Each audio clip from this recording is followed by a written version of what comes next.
শুভ সকাল আমার প্রিয় পরিবার। তো তোমরা সবাই কেমন আছো? আশা করি সবাই ভালো আছো, সুস্থ আছো, আমরাও ভালো আছি। এই কুয়াশা মাখা সকালে দেখতে কিন্তু খুব সুন্দর লাগে। আচ্ছা আচ্ছা কুয়াশা কুয়াশা ভাব আরও বিশেষ করে ভালো লাগতো যদি গ্রামে হতো দৃশ্যগুলা। তবে হ্যাঁ, ওখানকার থেকে ওই বাড়িটার থেকে এখানে একটু গাছপালা হলেও দেখতে পাই। সেখানে তো গাছপালা, সূর্য, মেঘ, আকাশ এগুলো দেখাই যেন স্বপ্ন হয়ে যেত। ঘুম থেকে উঠে দেখতেই পেতাম না। তো তবে এখানে দেখতে ভালোই লাগছে। তো চলো শুরু থেকে শেষ পর্যন্ত। সকাল আমার প্রিয় পরিবার, তোমার সবাই কেমন আছো? আশা করি সবাই ভালো আছো, সুস্থ আছো, আমরাও ভালো আছি। আর হচ্ছে ঠান্ডা মোটামুটি ভালোই পড়ে গিয়েছে। চলো, সবার প্রথমে ঘুম থেকে উঠে এসে রান্নাঘরটা পরিষ্কার করতে হয়। কারণ ওই যে বলেছিলাম রান্না দিয়ে শুরু হয়। কারণ আমি তো সারাদিনে ব্যস্তময়ী একজন মা, তাই না?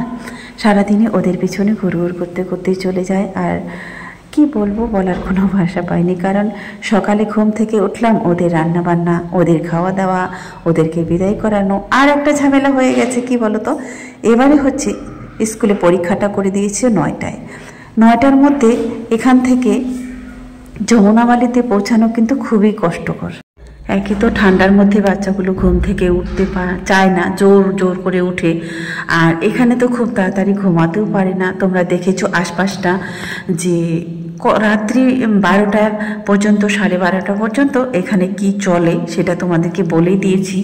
তো যাই হোক, অনেকেই বলেছো, দিদিভাই বলেছো যে বাড়িটা চেঞ্জ করার জন্য। হ্যাঁ, আমিও ভাবলাম যে না, এখানে আসা আমার ভুলই হয়ে গেছে। কারণ আমি তো কোনো আড্ডা মারতে আসিনি, তাই না? আমি এসেছি পড়াশোনার জন্য।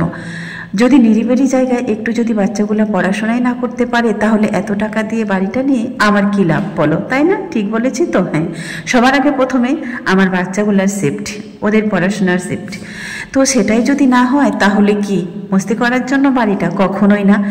তো রাত্রি এই যে 10টা থেকে 12টা, 12:30 পর্যন্ত, 9:30 থেকে সম্ভবত শুরু হয়। এই যে এখানে একটা আড্ডাবাজি চলে, গ্যাঞ্জাম, চিল্লা চিল্লি।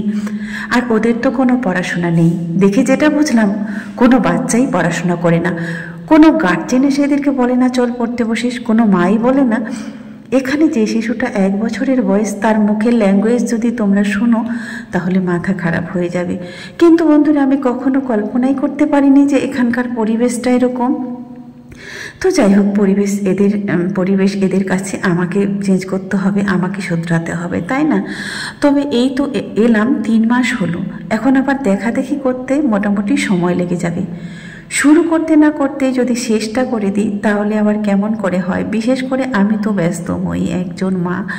কারণ আমাকে এখন যদি ঘর বাড়ি খুঁজতে যাই তাহলে আবার যেই দিনটা খুঁজতে যাব সেই দিনে তো পাবো না। পুরাই দিনটা ছুটি লাগবে। বাচ্চাগুলোর চলছে পরীক্ষা, সব বাচ্চাদের, আমারও, আমার স্টুডেন্টদেরও পরীক্ষা। এই মুহূর্তে তো কোনো রকমই ছুটি করাই যাবে না, সেটা আমার কর্তব্য, আমাকে করতেই হবে, তাই না? তবে যাই হোক, কষ্ট করে কটা দিন ম্যানেজ করে চলতে হবে, তারপরে চেষ্টা করছি। কথা বলতে বলতে আমার কিন্তু রান্নাবান্না সব কিছুই কমপ্লিট হয়ে গেল।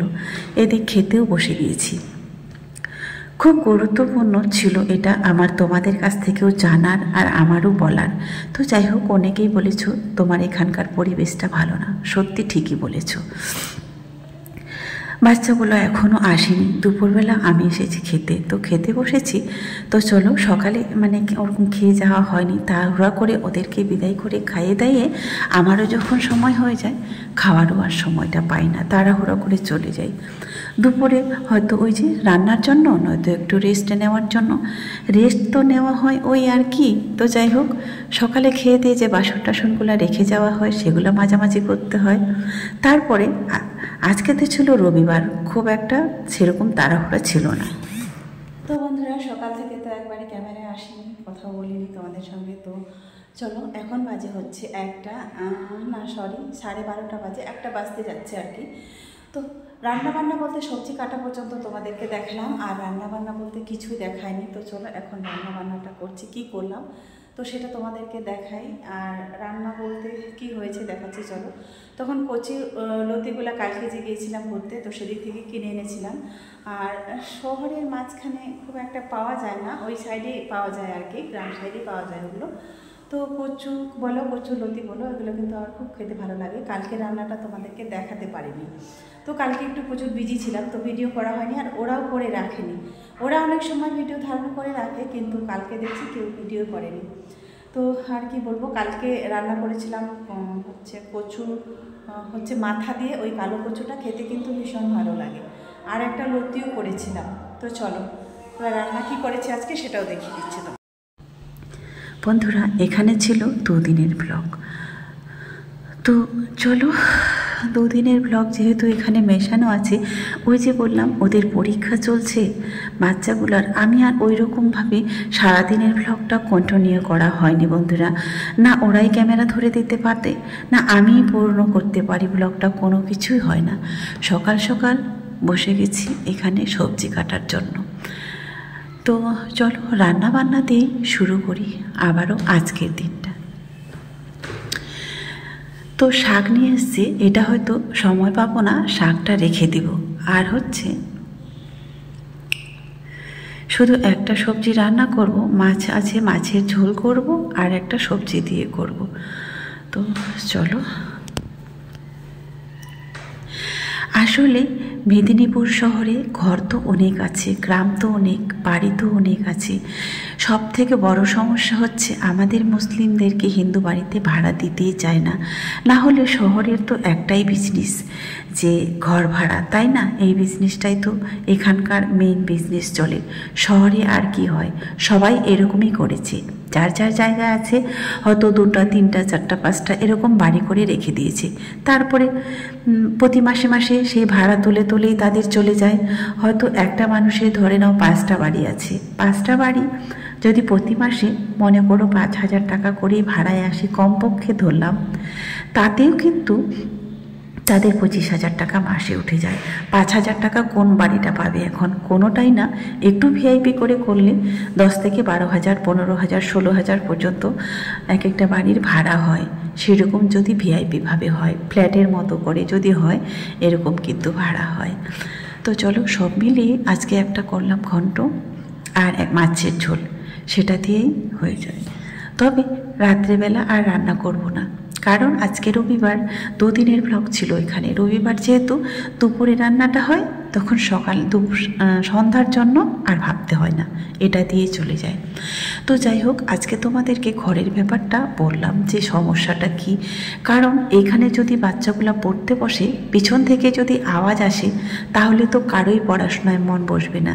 হ্যাঁ, এবার অনেকেই বলতে পারো দরজা জানলা বন্ধ করে রাখো, না বন্ধ করেও দেখেছি, তারপরেও কিন্তু আওয়াজ আসে।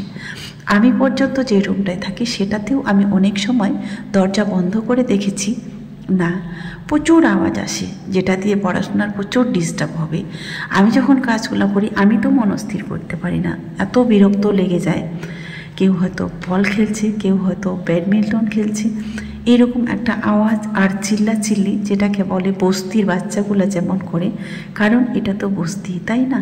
তো সেরকম একটা বিকট একটা শব্দ হয়, আওয়াজ হয়, যার জন্য মনস্থির করতে পারবে না পড়াশোনায়। আগের বাড়িটা খুব সুন্দর সেফ ছিল, ওই যে একটাই জিনিস, শুধু রুম দুটোই, মানে এই যে বাসন টাসন মাজতাম, তোমরা দেখেছো পায়খানাটার কাছে বসে মাজতাম, হয়তো 2 থেকে 3 হাত মতো জায়গা ছিল ওইখানে পায়খানাটা, ওইখানে বাসন বসে মাজতে হতো, একটা ঘিন ঘিন লাগতো। তো যাই হোক, কষ্ট যেহেতু ছিল, তো তাই কষ্ট করে সয়ে গেলাম 4 থেকে 4.5 বছর, মানিয়ে নিয়েছি সব কিছু। স্কুল থেকে চলে আসলো, এটা হচ্ছে শনিবারের ব্লগ ছিল। শনিবার রবিবার 2টো ব্লগ মিলিয়ে তোমাদেরকে দেওয়া হয়েছে। এবার হচ্ছে দিতে হবে ওকে খেতে। চলো খাওয়া দাওয়া কি আছে সেটাই দেখি। ক্লান্ত হয়ে যখন আসে তখন কিন্তু নিজে থেকে আর খাওয়াটাও খেতে চায় না, তাদেরকে তুলে দিতে হয় কিংবা খুলে দিতে হয়। আর যদি বলি যে খুলে খেয়ে নে, তাহলে আর তো যাবেই না ওখানে, সব কিছু রেখে দিয়ে সে শুয়ে পড়বে আর খাবেই না, এরকম একটা বায়না করে বসেই থাকবে। খাওয়া দাওয়া কমপ্লিট, চলো এবার বাসন টাসন যা আছে সব কিছু মেজে কমপ্লিট করে রেখে দেব। দিয়ে ওদেরকে আবার পড়তে বসাতে হবে, যেহেতু পরীক্ষা চলছে, না বললে তো শুনবি না, একটু পরে তো আবারও শুরু হয়ে যাবে সেই খেলার আওয়াজ। তো চলো আজকের মতো এখান থেকে শেষ করছি, সবাই ভালো থাকবেন, সুস্থ থাকবেন।